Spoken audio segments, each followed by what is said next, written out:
Okay, welcome back to the Investigative Journal on this September 3rd, 2015 day on our calendar. I'm your host, Greg Anthony, and you're listening to FirstAmendmentRadio.com. Again, this is the Investigative Journal. You can listen to my show, if you choose to, every evening from 6 p.m.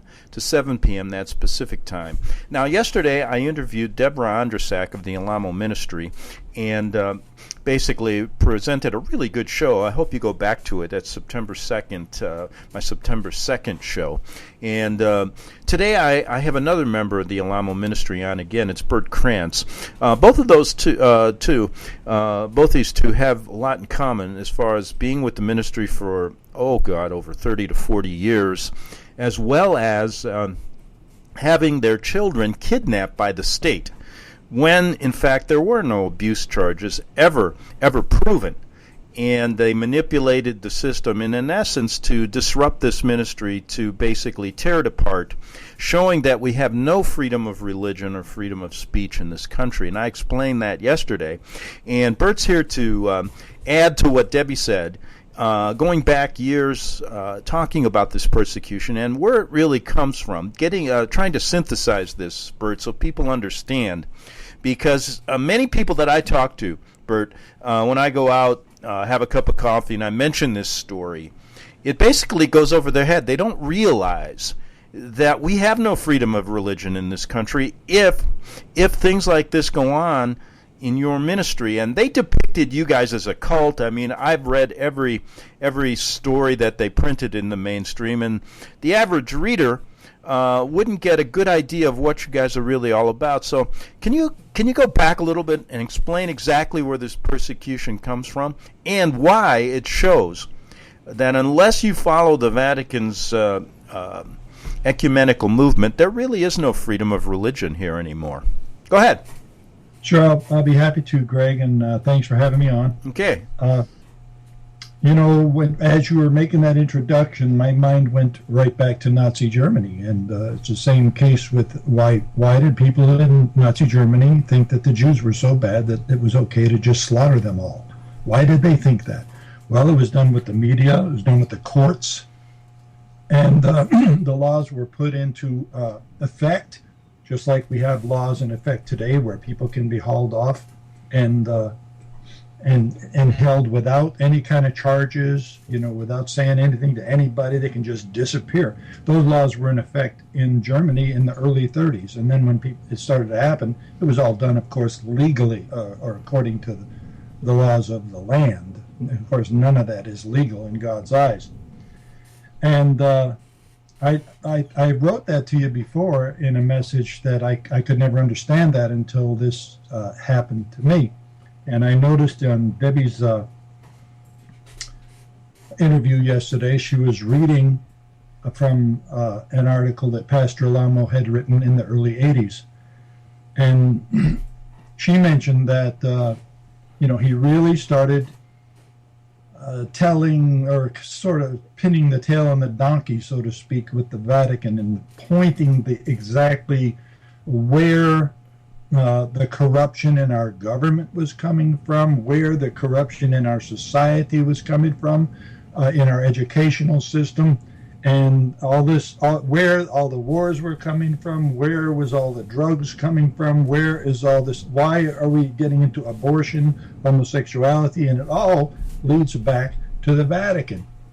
And Tony wrote many, many articles back then that really told this story, and really not just pointing to the Vatican, but connecting the dots between them and not only all the leaders of the world, but specifically in the United States, where we are, and naming names and telling the stories of individuals that was really creating a lot of enemies in the United States. And the Vatican, through the government agencies, these bureaucracies that are appointed into positions, not elected, but hired as favors for getting people into government, and then turning into these machines that, like, for instance, the Department of Human Services It has become a machine, the Child Protective Services, a machine that has to have a certain amount of children every month in order to get their funding from the government. These type of things were being exposed by Pastor Alamo for years and years and years. And you've mentioned on your program before how they imprisoned him falsely in the 90s on a tax charge. Yeah, Bert, they thought it. If I could, we'll just bookmark where you're at there, but I have to mention this right now to our listeners so they can see exactly what you're saying and how it works out in the real world. For example, I did a story years ago with a New York police investigator who had more than probable cause evidence, testimony, even had solid evidence in that the child that was being molested by Cardinal Spellman, who at the time was the basically they called it Spelly's War. He was the chaplain of our military in Vietnam. He was also considered to be one of the most powerful men in New York, the Archbishop of New York.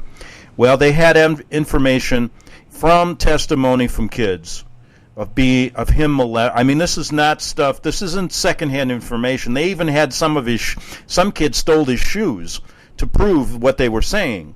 And so when this police detective tried to get this man arrested or prosecuted, he was blocked at every avenue. In fact, he lost his job. He was threatened to be killed for this.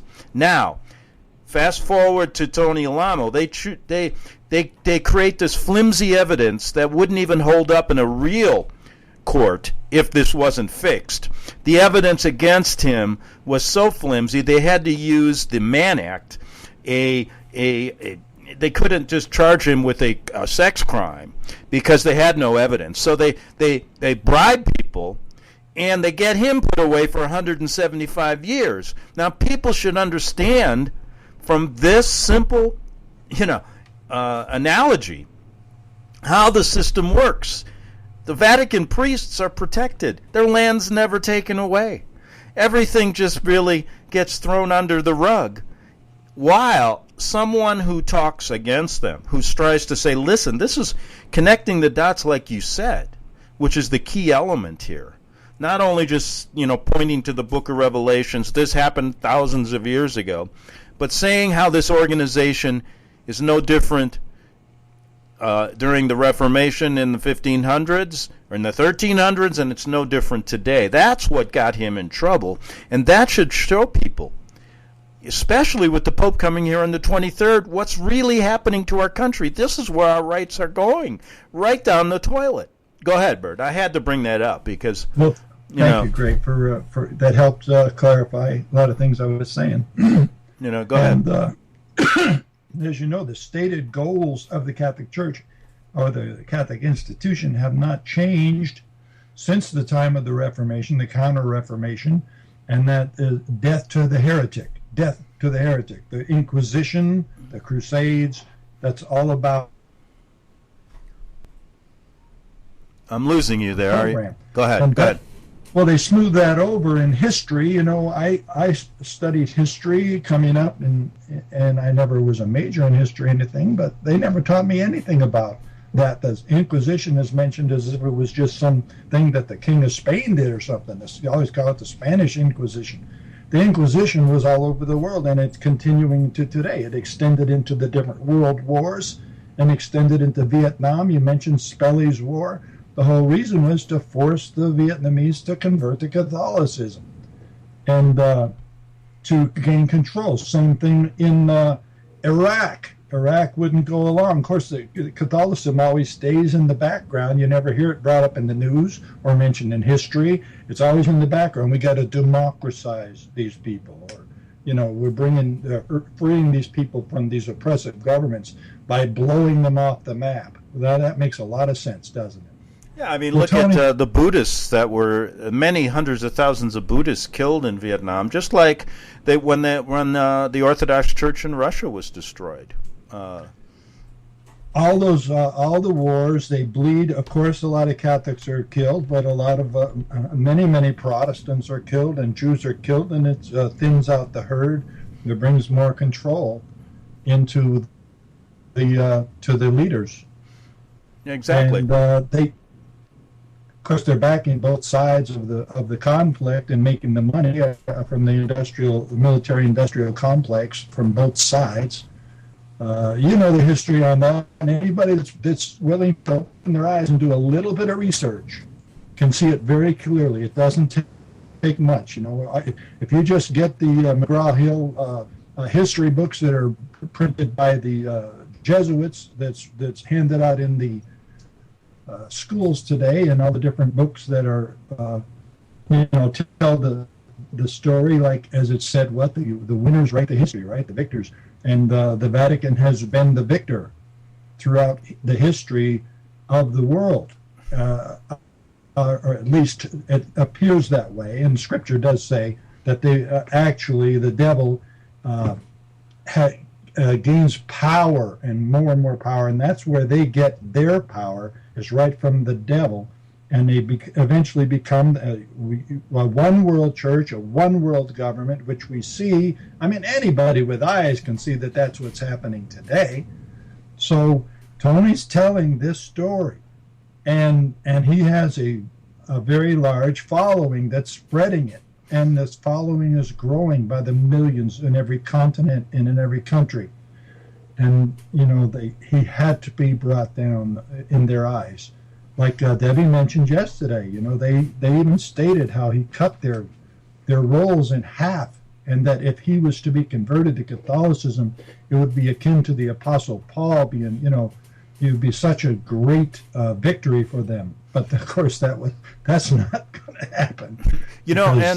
Going back to the 80s now, and Debbie was reading that yesterday, and you were in the ministry at the time, too. You've been with the Alamo ministry for over 40 years.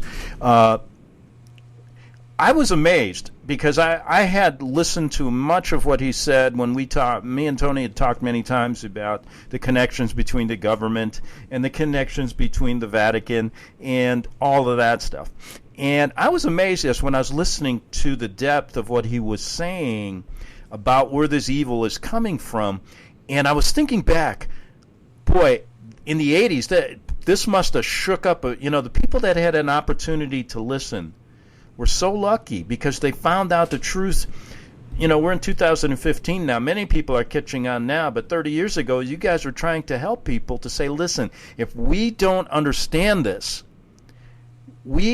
you're going to see an inquisition in this country like you've never seen. And that's why they had to bring him down, because I checked into it. You guys are sending hundreds of thousands, millions of brochures all over the world. And I find still to this day many people in countries like the Philippines and in places that have been ravaged by this Mexico, things like that, they appreciate it probably even more than Americans who are just basically, I'm just sitting, just lambs waiting for the slaughter. Go ahead.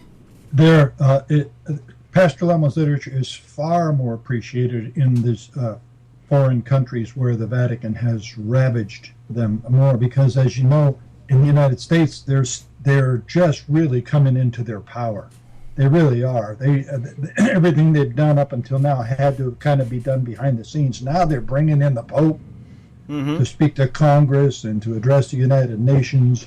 And for years and years, of course, the presidents and the kings and all the leaders of the world have been doing his bidding. But now it's just coming more out in the open, and they're promoting this Francis as, the savior of the world. He's the greatest religious leader of all times, or something. Like, what did he do? What has he done? He's done a promotional campaign. You did a kind of a skit on that a while back on his handlers telling him how to act, so that he could have the good PR. But yes, Pastor Alamo has exposed this, and in the 80s, this was shocking news. It was so shocking that the Catholics or the ecumenical movement was deep into bringing this unity, to bring all the evangelicals, all the Protestants together, and to end this protest, and to gather everyone into one big church. And here Tony is preaching like Jesus said, I didn't come to bring peace, but a sword and division. And it's much better to be divided by truth than to be united in error. And that if the truth, the Lord said the truth will set you free. And people that, that's how I was set free. It was when I heard the truth, when the truth sunk into my heart. Jesus is that I am the truth.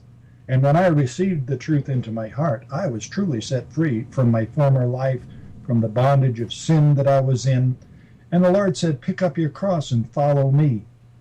And that's what I chose to do. And I was encouraged to do this by Tony Alamo. And this is another aspect that the devil cannot stand about Pastor Alamo's church, is that he preaches that, individual responsibility, that people, you can't just join some church and expect that you're going to make it into heaven because you belong to a church and you go to some meeting on Sunday in some building that has a steeple on it. But you have to lay your life down. This is what Jesus said. Pick up the cross and follow me all the days of your life. It's not just a prayer that's said. It's not, like joining the Elks Club. It's a change in your life. And Jesus actually enters into the heart of a person that will accept him. He says this plainly throughout the gospel. And he'll dwell with us, and we can dwell in him. And if a person isn't living that life, no matter what church they go to, no matter what they call themselves, they are not Christians. And this is something from my testimony in my life, that before I was saved, I was in college in Missouri, and a person that I knew, I don't know if I ever mentioned this to you, he tried to introduce me into Satanism. And I got a hold of it was at a Katz drugstore in Kansas City, the Satanic Bible. And what was portrayed in this Satanic Bible was a picture painted, and Satan is so good at this, at creating this straw man fallacy, where he'll paint this false picture of Christianity and then just knock it down, just blow it away. But this false picture of Christianity is acted out in virtually every church in the United States and the world. And so when Satan points at this straw man, he's pointing at these false churches and saying, this is Christianity. And so why would you want to go along with that? And, it's a very effective tool. So when the gospel is actually preached, these false churches, just like when Jesus preached the gospel, the intellectual and the lawyers and the religious leaders of his day attacked him more fiercely than anyone. The Roman government wouldn't have cared that much about what Jesus did. The religious leaders insisted upon him being destroyed, and that's what's happening today. People that call themselves Protestants, I think it was mentioned yesterday, they don't want to have anything to do with Tony Alamo. They don't want to have anything to do with anybody that's preaching the gospel that brings persecution, which Jesus said would happen. So this persecution has come upon the church, and as you know, in 2008, in late 2008, they came in with guns blazing, automatic weapons, a stormtrooper raid, and they stole my children and several children out of the church. And they made as a requirement for us to get our children back that we would have to leave the ministry, get independent, become totally independent of the ministry, and gain other employment, find a new place to live. And Judge Joe Griffin proclaimed that he was allowing us to have freedom of religion because I would still be allowed to attend church at Tony Alamo's church. That would be okay. Now, I think you mentioned it in yesterday's interview that there's a lot more to being a Christian than attending a church. That Satan don't care if you attend a church. He'll make sure you got a ride there every time you want to go, and that he'll pick you up when the service is over. As long as you don't lay your life down, pick up the cross, and follow the Lord Jesus Christ. That's the person that Satan fears. So Joe Griffin claimed that he was upholding his responsibility of protecting the freedom of religion in the United States by saying, now, Mr. Krantz, you may attend any church you want, I won't. So this is the concept of freedom of religion in the United States, that people can go to whatever church they want. Now that has nothing to do with following the precepts, the constructs of the Bible, the teachings of the Lord Jesus Christ, following after him, and preaching a gospel that is offensive to the world. Jesus said we'd be hated of all men for his sake if we pick up the cross and follow him. He said that we'd be dragged before in the courts and before governors and kings as a testimony against them. And I saw this whole ordeal as a testimony against these people that were bringing this persecution. And not only them, but people throughout the United States that for years and years saw this happening to our church and wanted to keep their distance because the tanks weren't coming down their street. And now you see to where the government has such power that they can come in to the hospital and interview a mother that's just had a child and decide whether that mother is psychologically fit to bring that child home from the hospital. And one of the criteria is, what is your religious belief? And not only that, now if you don't, just go along with all these anti-Christ, anti-God decrees that are coming out of the government, then they bring in all these psychological babble terms of how bad you are and how dangerous you are to society, and you shouldn't really be allowed to have your children. And now all of the ostensibly Christian people in the United States are at risk of either losing their children or going along with the homosexual agenda, abortion, all the different things, the betrayal of Israel, and all the different things that our government is proposing that should be done. And why is that happening? Well, they saw it happen to us, and no one lifted a finger to help. I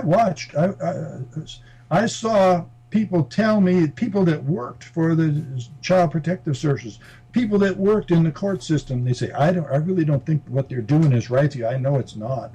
And people that were collecting our money that they said we had to. So these people actually, the underlings working for the system, actually told you this was wrong, but there was basically no one stood up, though, right?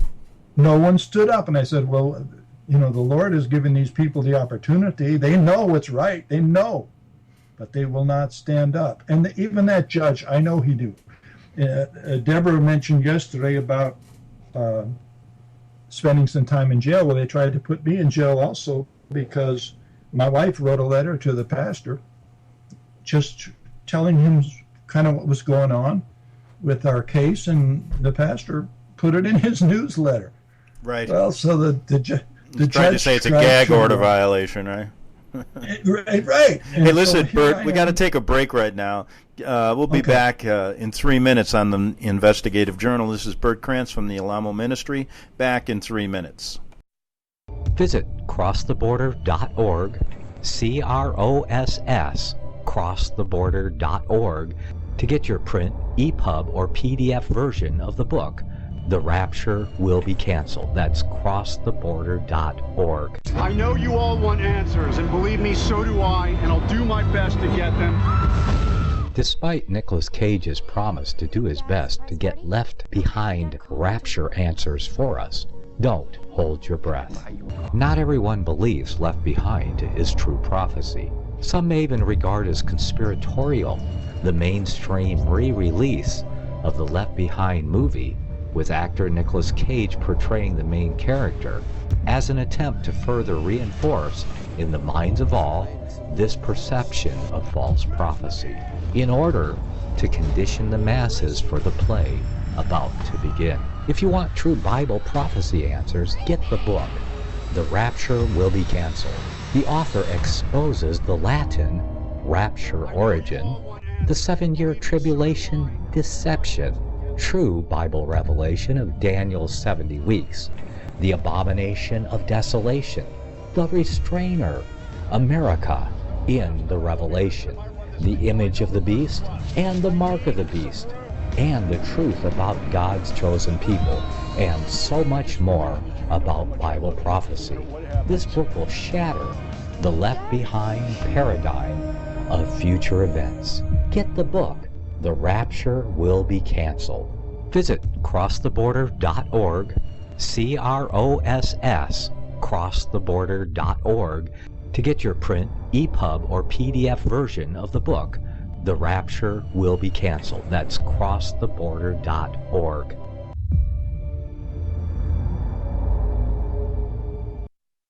Okay, welcome back to the Investigative Journal. My guest is Bert Krantz of the Alamo Ministry. He's been with them for 40 years, has seen the persecution firsthand, and I guess I want to synthesize it right now, Bert.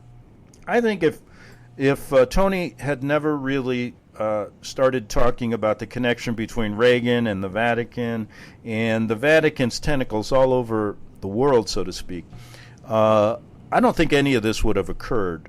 What about you? What do you think? Are you there? Absolutely. Yeah, go ahead. Absolutely. That's exactly right. You can, you see people all over the world. They're talking about all kind of controversial things, but when Tony is really pointing the finger, and they say, you throw something down a dark alley, you hear something scream, you hit something, and Tony really hit the nail on the head, and they were screaming loud, and they've done a lot over the years to try to destroy this ministry. When I mentioned that they put him in prison on a false tax charge back in the 90s, they really thought, and they stole $50 to $100 million worth of our property then. And they really thought, and this came out in the press, that the ministry would just fade away at that time, that people would filter into other more mainstream denominations or other churches. But that didn't happen, because you can't just defeat the Lord like that. You can't defeat his people like that. The person that is dwelling in the Lord, is abiding in him, is resting in him, is trusting in him, is believing his word, and who the Lord is dwelling in. See, God has to dwell within a person in order for them to really do the work of Christ. People, because it's incapable, it's not a natural thing. And that's what on this IRS charge, they put him in jail for 5-6 years, and I think basically, just as a personal warning, they were basically saying, "Listen, Tony, if you shut up, you can get out and do whatever you want, but but quit criticizing the Vatican." He didn't do that. Now we know that the ministry grew. Now the real key here: didn't they steal all the records so that he had no way to defend himself? And then it was shown that they stole, but they never admitted it, right? Well, they did admit it. Oh, they did. But the judge, when they brought it back to the judge to try and get the judge to commute his sentence or to set it aside, he said, "No, it doesn't matter. The conviction's going to stand. They're not going to do anything about it." Mm-hmm. That was Judge McCullough. But they took all the records, so he had no way to actually show that he didn't violate any laws, right? Not only did they steal the records, then they testified in court that Tony Alamo hid the records. Oh, I got it. Oh. And so they presented to the jury a crafty, wily Tony Alamo that's sneaking around with 2 sets of books, and they brought in these backslidden people that had a beef against the church and might have been put out for one or another corruption, stealing from the church, something like that.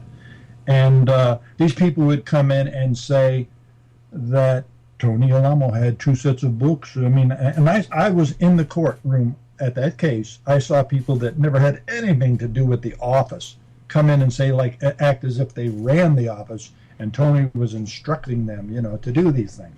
And I remember, if I could just break in, because I remember back then, just as a journalist, when I was looking into this story about 2006 or 7, I started saying, okay, Tony, what's going on here? Let's how can I show people?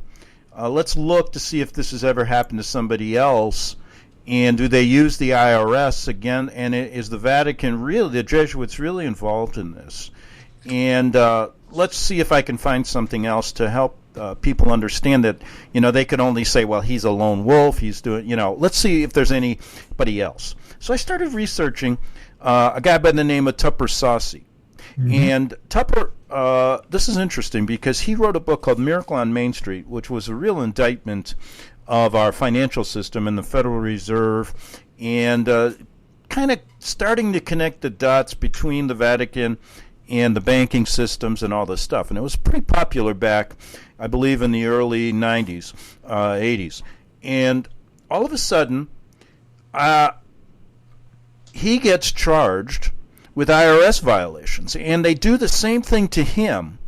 But what happens with him, when I caught up to him, he had already written another book called The Rulers of Evil.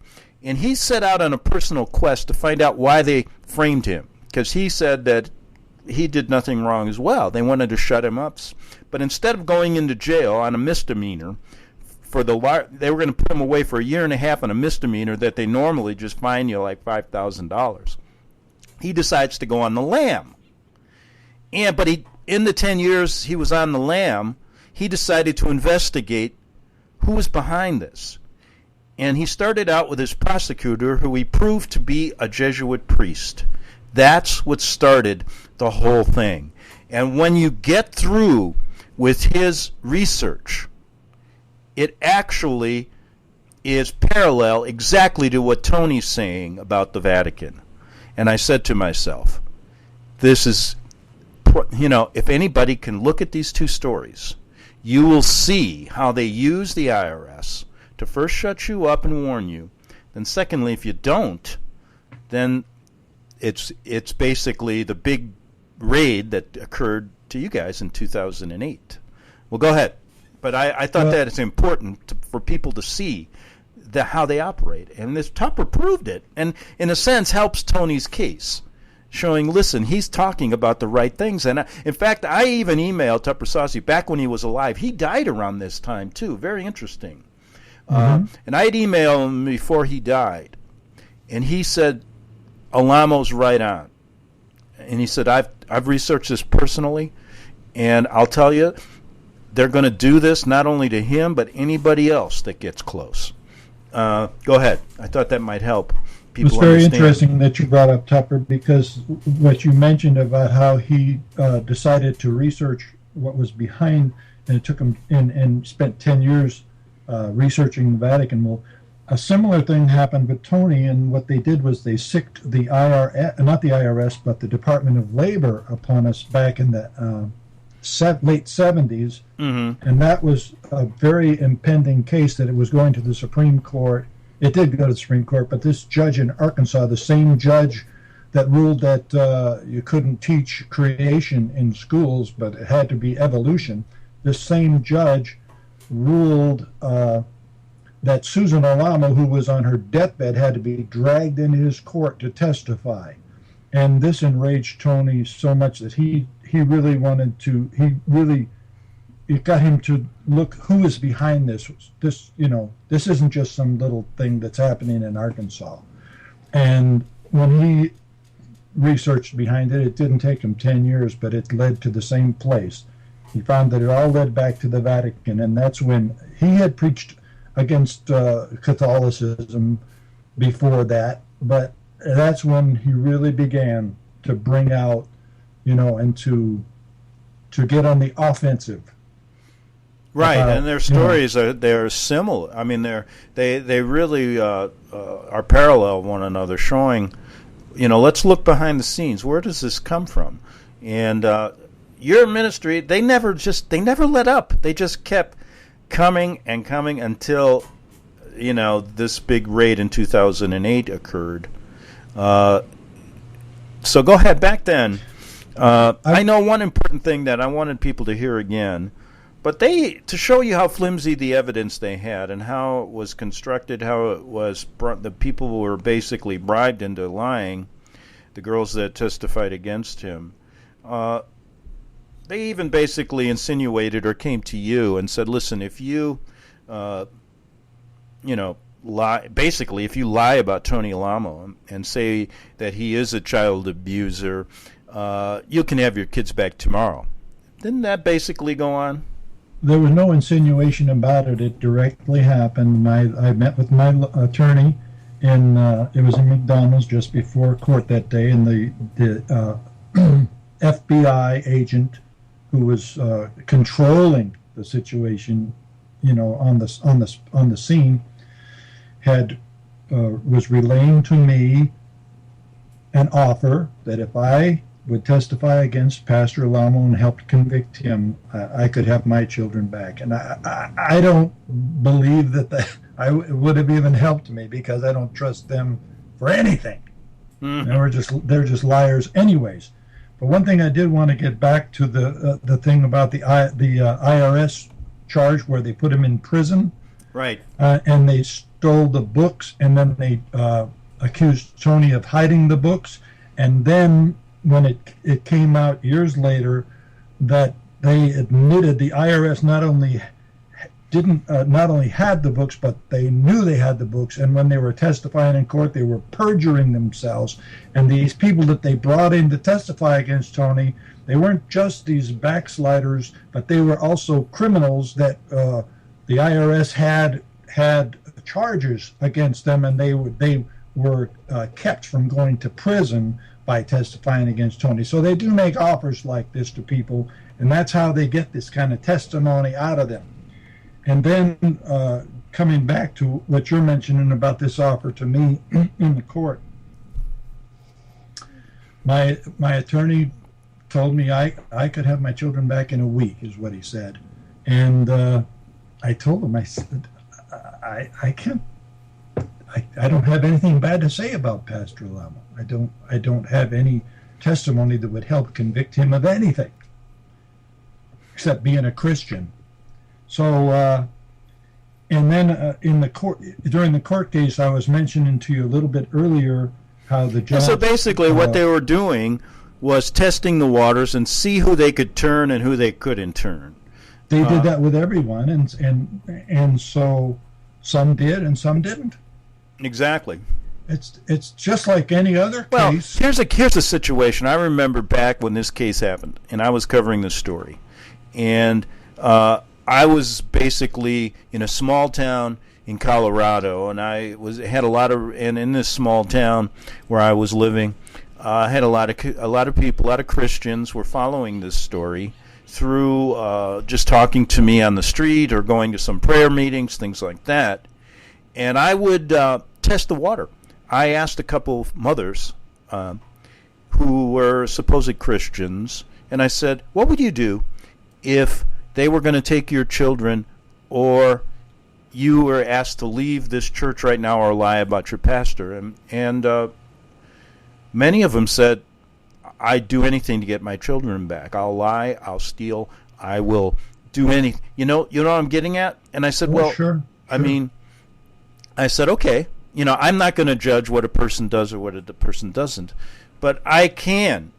By doing that, I understood, how they could operate, how they could get lies into a court system to bring down what their final goal was. Now, the people that didn't, like you, the people that I was talking to were going, how could he do, what? And I just wondered, could you explain to people how you made this decision? And I can understand it, and I backed you up totally, because how can you live a lie like this after your whole life is geared towards this? I mean, how can you turn on somebody? You can't if you're a Christian. There's a couple of things that worked in the thought process of it, and that is, believe me, I wanted more than anything in the world. I would have done anything. And I wanted to compromise. I wanted to do whatever I could to try and meet them halfway, try and do something to get my children back. But this offer that was brought to me that I could lie and get my children back, well, what good would that do me to Greg, in 100 years, none of us are going to care what happened in that courtroom, except what we're going to care about is where are we now? Some people in 100 years that are on earth today will be in heaven, and some will be in hell. Now, there's many promises in God's word, and I know that God loves my children way more than I do. And I've gotten assurance from God that I don't need to worry about my children. I know that He has everything under control. And this is a faith proposition. I know from things that God has proven beyond any shadow of a doubt to me that He is able to keep that which I've committed unto Him for eternity against the day of judgment. And so if the proposition is made to me that if you will take on the spirit of Judas Iscariot and betray, the ministry that I called you into, then you can have these children back. Okay, so I become a carrier or a person that is led by the spirit of Judas Iscariot, and I have 6 children who the state is going to make me put them in public school for one thing, or else that'll be part of the proposition. That'll be part of the deal to get them back. And these children grow up, and I am a testimony to them of a liar and the person that has perjured myself and that has turned and become an enemy of the body of Christ. What good is that going to do any of us? It's not going to do any of us any good eternally. I'll enjoy their company for the last, and believe me, it's very hard for me even to talk about how much I miss my children. Yeah, and you know what? Right? And I said this to myself, and I think I said it a number of times on the radio. I said, if you really look deep into this decision that these people made, the decision, I respected, because what it said was, I am not going to just turn this whole thing into a lie. What lesson does that show to my children? Even though I may have them, but do I have them? The state, in a sense, I think the state would still have them, because now they've turned you inside out. I don't think you could have lived with yourself any longer, knowing how you turned on a man that never did anything but helped you. And that to me was a stronger decision, and the state hated that. I know they did, and they basically used every other avenue to get at him. That's why they went to everybody. They had to get a few people. Odds are somebody's going to turn tail on this guy, and we can get him put away, and we can get the property, and we can just turn these people, turn the whole thing into a nightmare. And look at what happened to these over 35, many of these kids that were still not united with their parents. Man, that's a lot true. They just, the life that they were taken from, to me, was a good life, and they were turned into nothing more. Look at what happened to some of them now. It's just such a sad, disheartening, to me, one of the heartbreaking stories I've ever covered. Well, I'm still encouraged. Go ahead. It is heartbreaking, but I'm very encouraged in God today. I know that He is in control. You get closer to the mic. Are you there? I've lost Bert. Are you there? Bert Krantz, I've lost. Hopefully he's still here. Oh boy, we've got some technical problems. But I will pause this. Okay, we're back on the Investigative Journal. Sorry for that disruption. We had a problem with our audio. Let me say something, though, on this, because this has been weird. We've talked about this Jade Helm and this military presence all over the country with this exercise going on. I notice where I live, a number of military vehicles, different white trucks around. And the other day, it was really strange. I wanted to mention this to people if they've ever seen this happen. But you know how you have your Wi-Fi connections, and you can hit the button and it shows the Wi-Fi connections in your area. Well, the other day, right before my show, all of a sudden, I have several ways to get on the internet, so I can get on in a couple different ways. But the way I normally do with a Wi-Fi connection was not up. It was completely off. And so I clicked on the Wi-Fi connections, and I see my list. And my list normally is the same thing. There'll be some guy from Verizon. There'll be this. But I saw another one called the FBI Surveillance Unit as a Wi-Fi connection right in. So they had to be near where I was at. And I'm going, well, this is either the real FBI surveillance unit or it's somebody that named their unit, their Wi-Fi, the FBI surveillance unit, but I doubt that. But I could not get on the internet there, so I had to switch and get on another way through a USB connection. And then about 2 hours after that, it went away. And all of a sudden, my connection comes back. Interesting, though, huh, Bert? Yeah, quite. Oh, I've had a lot of different things happen. Yeah, I'm sure. And they do it in kind of, I've gone to many different techniques, pre-taping shows, so they don't. I've had shows cut off. I've had guests not be able to get on, and then things will go fine for a while. So I just decided to mix things up a lot. So sometimes I tape shows, sometimes I go live, and I have several different internet connections, so that if one doesn't work, another one works. So anyway, I remember when I was doing stories about how people are affected by microwave weaponry and electronic weaponry, and all of a sudden my electric would go out all the time. I mean, oh well, such is life in the freedom of in the free world of America. Huh? Right. Yeah. Okay.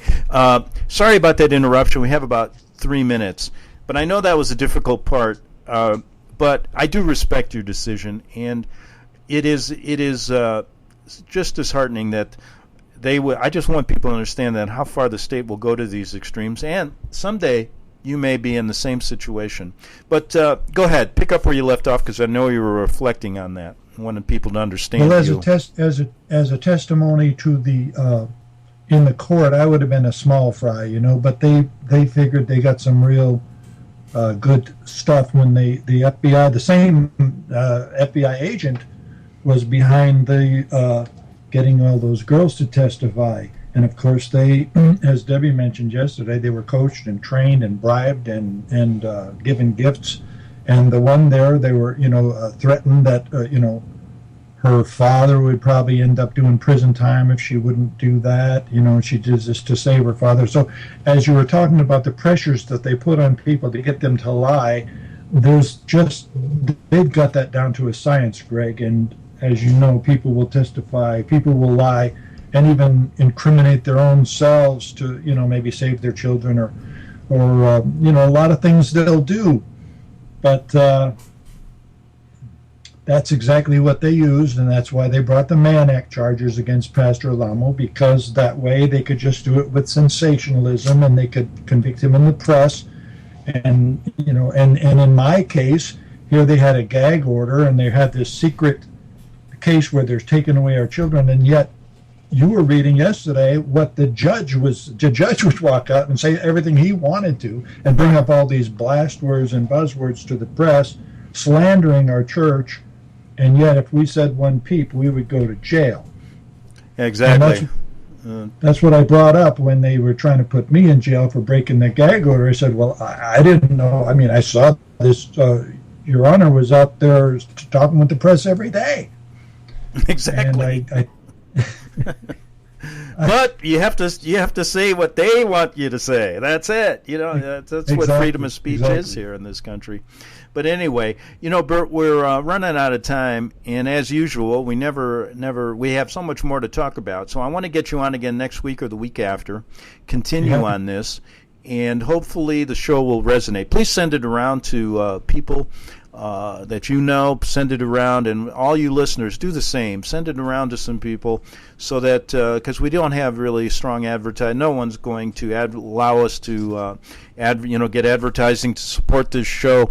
The system has gone way too far for that, and hopefully shows like this can make some kind of dent and help things. So, Bert, I want to thank you for coming on. Thanks again. Thanks for having me, Greg. Okay, that was Bert Krantz. We'll have him on again. Good night. See you again on the Investigative Journal. You're listening to FirstAmendmentRadio.com worldwide. Freedom is never free. We need your support today at FirstAmendmentRadio.com.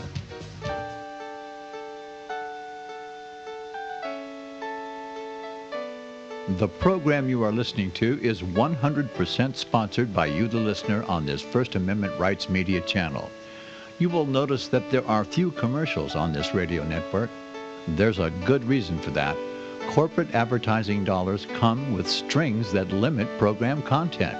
So without your help, these programs cannot continue on internet or our several affiliates. If you benefit by the educational law programs, we ask you to give. If you are admonished or nurtured by the Bible and ministry programs, we ask you to give. If some voice a cause that you are passionate about, we ask you to give. If you believe in any of these, we ask you to support them as you would a missionary on a continual basis, as if giving a tithe for missionary radio.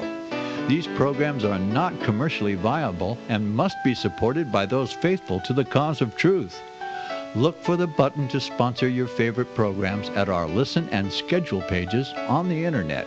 Then, when you subscribe, we will send you the last quarterly MP3 CD of that program immediately, and continue to do so with each new quarter. We will also give you unlimited archive access to all of our programs. We're asking you to give much less than a tithe, so that you may also send support directly to a particular program host, cause, and anywhere else the Spirit may lead you. Do all to the glory of our God and Creator, for His holy nation, the only kingdom that will last forever. Thank you for listening.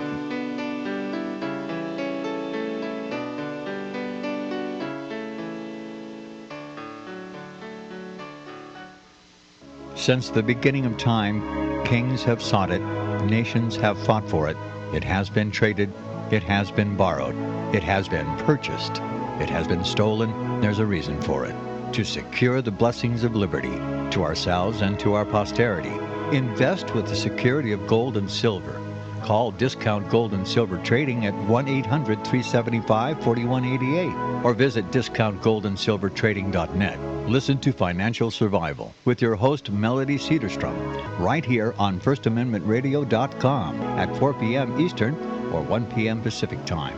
Visit discountgoldandsilvertrading.net or call Discount Gold and Silver Trading at 1-800-375-4188. Toll free 1-800-375-4188.